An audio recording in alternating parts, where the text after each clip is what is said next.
Hello guys, happy 1st of November.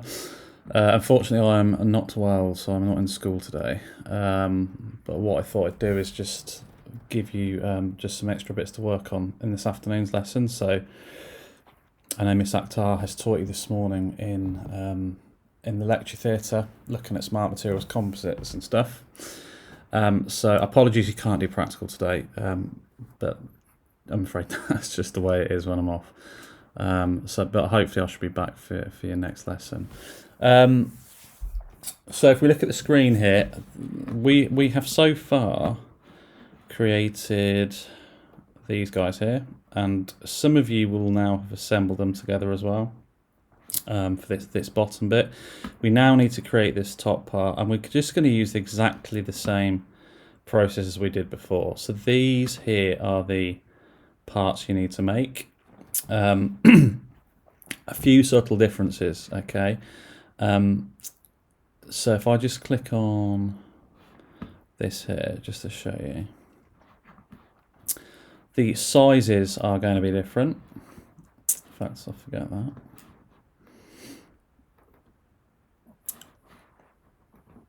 So the sizes of these bits are 125 millimeters by 30 millimeters. At the bottom it was 125 by 50. So this lid we're obviously doing is a separate part. After we've been making the box, we've been cutting it on the bandsaw just to make making it easier and more accurate. But when we're doing this, we need to make sure that we're making it in two separate parts. So 125 by 30, the thickness is going to remain at 18. What else do I need to show you? Apologies for not being particularly with it today. So this is a good point as well, actually. Let me find the correct sketch. Here it is, sketch 5. So if we look at this part here,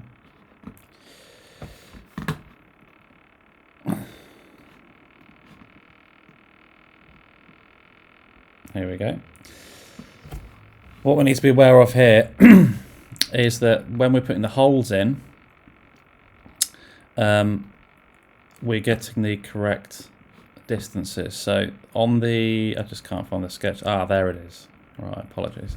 So on the original one, that we had two holes. They were 9 millimeters in, because that's half of 18, and they were 15 from the bottom and then 40 from the bottom. So on this one, it's just, you can see the measurements here. Okay, so you can refer back to this video quickly. So it's 15 from the top and bottom, so it's halfway, and it's halfway to the side, which is 9 millimeters. Okay, so just be aware of that before you extrude it, that you've got that in the right position. Of course, if you get it wrong and you assemble everything and it doesn't line up, remember you can always go back to your part studio and you can select it and you can edit the sketch so that you can shift that whole feature, that whole extrusion around, and that'll work just fine. So that's that bit. And everything, that's it really, and everything else works exactly the same way as it did with the original parts that sort of alluded to on the original video. So things like the depth of this, if this is 18, so that part obviously sit behind here. That's 18 millimeter thick. We know we've got a 30 mil hole, so this hole will be 18 mil, so the remainder would be 12 millimeters. So that hole in there needs to be 12 millimeters, and the initial sketch needs to be the same as this here. Okay. What else do I need to tell you? I don't think there's anything else I need to tell you. I will be on Teams, but I obviously won't. I probably won't be able to do videos in the lesson because it's too complicated to do it for individuals.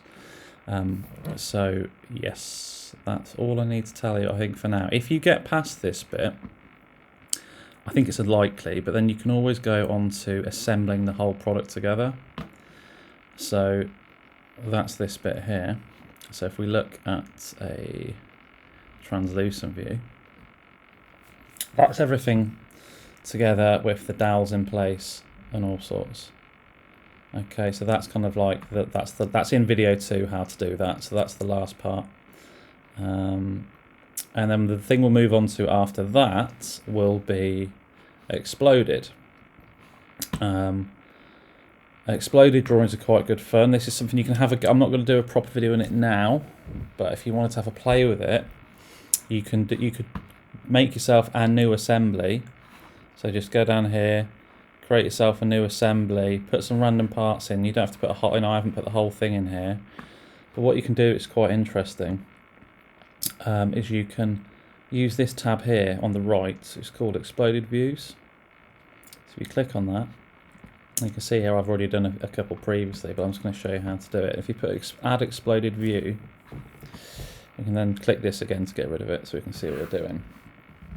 What you can do is you can click on a component and it allows you, even though everything's constrained together, we know when we constrain things and we assemble them that they are stuck then in position.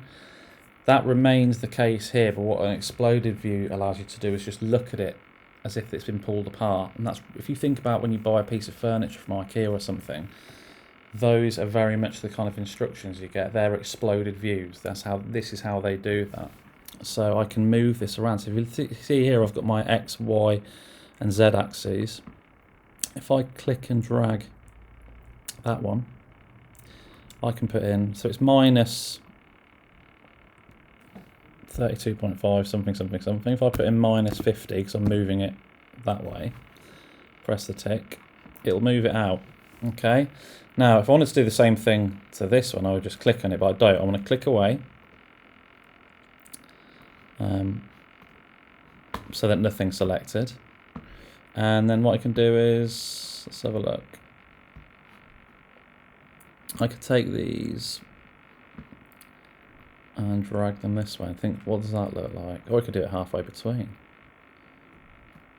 Okay, so let's make that a rounder number. Let's say it's minus 30. We can adjust all these. That looks kind of cool. Take that, click away from it. Let's have a look. Okay, that looks alright.